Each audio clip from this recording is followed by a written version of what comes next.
Dharamshala industrial development പ്ലോട്ടിൽ plywood ഫാക്ടറിയിൽ തീയിട്ടു. Dharamshala industrial development പ്ലോട്ടിലെ Naveen ബോട്ട്സിൽ ഞായറാഴ്ച പുലർച്ചെയാണ് സംഭവം. പുലർച്ചെ ഫാക്ടറിക്കുള്ളിൽ കടന്ന യുവാവ് പ്ലൈവുഡ് റോ മെറ്റീരിയലായ ഫേസ് വിനയറിന് തീയിടുന്ന ദൃശ്യം സ്ഥാപനത്തിലെ CCTV ക്യാമറയിൽ പതിഞ്ഞിട്ടുണ്ട്.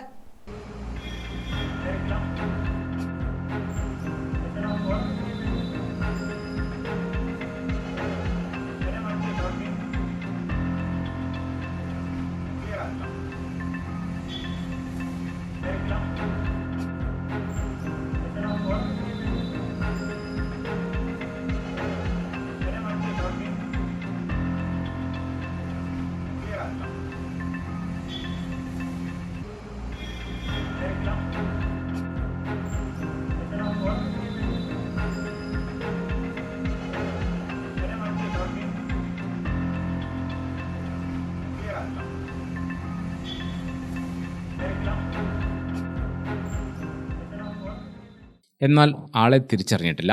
തീയും പുകയും ഉയർന്നത് കണ്ട് എത്തിയവർ സംയോജിതമായി ഇടപെട്ടതിനാൽ വലിയ ദുരന്തമാണ് ഒഴിവായത്. 15 ലക്ഷത്തോളം രൂപയുടെ നാശനഷ്ടമാണ് ഉണ്ടായത്. പരാതിയെ തുടർന്ന് പ്രതിയെ കണ്ടെത്തുന്നതിനായി പോലീസ് അന്വേഷണം ആരംഭിച്ചിട്ടുണ്ട്. ഗ്രാമിക ന്യൂസ്, കണ്ണൂർ.